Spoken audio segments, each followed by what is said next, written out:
Chaque année, 19 000 personnes décèdent et plusieurs millions sont hospitalisés à cause d'accidents dits de la vie courante.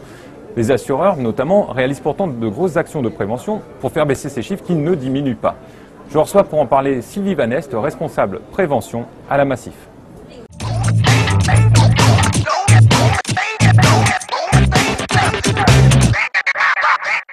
Sylvie, bonjour. Bonjour. Je vous reçois aujourd'hui pour parler des accidents de la vie courante. Est-ce que vous pourriez, en premier point, nous expliquer qu'est-ce qu'un accident de la vie courante ? En fait, un accident de la vie courante, c'est un traumatisme non intentionnel, en dehors de tout ce qui est accident du travail, accident de la route. Donc c'est aussi bien les accidents qui peuvent survenir dans la maison, dans ses abords, comme le grenier, la cave, le garage et même le jardin, mais aussi tous les incidents qui peuvent arriver en cours d'activité sportive ou activité de loisirs. D'accord. Et également l'activité de la vie courante, c'est-à-dire marcher dans la rue, se déplacer d'un point à un autre, à ce moment-là, c'est pris en compte. Voilà.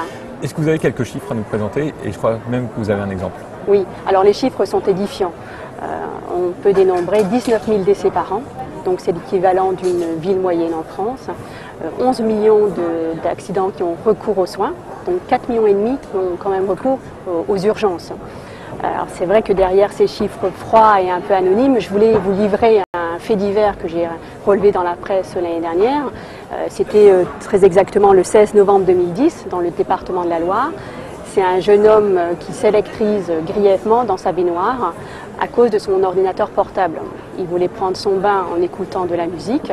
L'ordinateur était relié à une prise. Il a manipulé l'ordinateur et malheureusement, il y a eu une décharge électrique.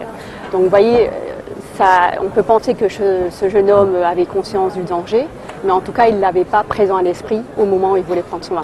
D'accord. Donc vous représentez un assureur qui est engagé dans une démarche de prévention et justement ce que vous venez de dire, c'est-à-dire que finalement, petit à petit, pris dans le flot de la vie quotidienne, on oublie ces petites démarches de prévention, c'est-à-dire tout simplement de faire attention. Exactement. Donc Massif Prévention œuvre depuis 2005 pour prévenir ces sociétaires, mais aussi le grand public. Donc nous menons près de 1800 opérations par an, que ce soit dans les établissements scolaires, que ce soit dans les PMI, dans les maisons de retraite ou lors de réunions avec nos sociétaires dans nos points d'accueil. Vous avez dit établissement scolaire, maison de retraite, parce que vous avez des outils pour des cibles qui sont plus sensibles que d'autres, c'est ça? Exactement. Il ne faut pas oublier qu'en fait, les accidents de la vie courante concernent deux populations très importantes. Ce sont les enfants, les jeunes enfants et les personnes âgées.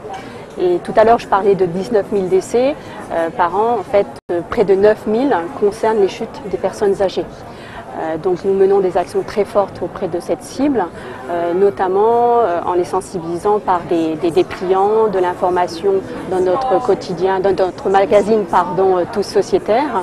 Et nous avons un site internet, puisque maintenant les seniors sont de plus en plus sur le web. Nous avons un site internet qui s'appelle La Maison de Prudence, qui relève tous les accidents qui peuvent arriver avec de nombreux conseils et comment on peut, avec des fiches pratiques, très simplement éviter un accident. Vous disiez la maison conseil parce que 50% de ces accidents ont lieu dans la maison. C'est vraiment un endroit où les gens finalement oublient d'être prudents? Oui, parce que dans la maison, on a l'impression qu'on est dans un cocon, on est sécurisé, rien ne peut nous arriver. Malheureusement, comme vous le disiez si bien, c'est aussi dans la cuisine où arrive le plus grand nombre d'accidents. Donc c'est des gestes tout simples, c'est quand on prend un couteau, le ranger immédiatement. Pour les jeunes enfants, d'autres exemples dramatiques, c'est les robots qui restent branchés, le petit enfant arrive, il branche et voilà, il se coupe un doigt. Et voilà. Donc c'est des choses très simples qu'il faut répéter maintes fois. Vous êtes engagé dans la prévention depuis, je crois, 1974, que vous me disiez en préparation de l'interview. Est-ce que vous arrivez à avoir des effets ou est-ce que finalement c'est une démarche qu'il faut répéter chaque année? Il faut répéter. Alors c'est vrai qu'on a toujours envie de savoir si ce qu'on fait avec son cœur pour aider les gens, ça a des résultats. Et c'est pour ça qu'on a mis en place en fait un observatoire des accidents de la vie courante avec Calixis et GEMA Prévention. Et en fait avec deux autres mutuelles, nous recensons tous les accidents et nous les épluchons les uns après les autres pour savoir dans quelles circonstances l'accident a eu lieu, pour mieux comprendre en fait le mécanisme. Parce qu'aujourd'hui en fait on a un gros problème d'épidémiologie, on ne sait pas comment est arrivé l'accident, dans le constat, c'est pas écrit. Dans quelles circonstances, dans quel état la personne était, est-ce qu'elle était stressée, est-ce qu'elle avait eu un souci avant. Donc tout ça, on souhaite le mettre en place avec l'Observatoire Calixis et de manière à avoir des résultats tangibles et mieux orienter notre prévention. Est-ce qu'il y a véritablement un changement? Vous avez remarqué un changement de typologie des accidents? Par exemple, les accidents de 1974 ne sont évidemment pas les mêmes que ceux d'aujourd'hui? C'est vrai, les accidents ne sont pas les mêmes. Je vous donnais l'exemple tout à l'heure de l'ordinateur portable. Cela étant, c'était dans les années 60, ça aurait pu être le poste de radio, par exemple. Ce qu'on peut noter quand même comme amélioration, c'est dans les noyades. Les accidents sont quand même moins, les décès sont quand même moins nombreux. Beaucoup d'actions ont eu lieu pour diminuer ce type d'accident, notamment par l'obligation de mettre des barrières autour de la piscine, et par l'information aussi. Beaucoup d'informations ont été données, par les bouées les brassards normés aussi ont beaucoup amélioré la chose.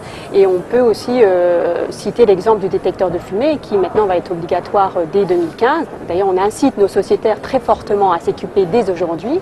Et on peut espérer, comme nos pays anglo-saxons, à ce que les incendies diminuent au moins de moitié.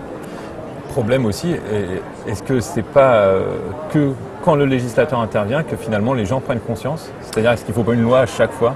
J'espère que non. J'espère que non. C'est pour ça qu'on donne beaucoup d'informations et on sensibilise. Mais bon, la France est ainsi faite et on œuvre aussi par l'information, des activités de démonstration sur le terrain. Et j'espère qu'on ne sera pas obligé de faire des lois à chaque fois. Sylvie Annette, je vous remercie et je vous donne rendez-vous, chers internautes, très prochainement pour une nouvelle émission en direct d'un salon.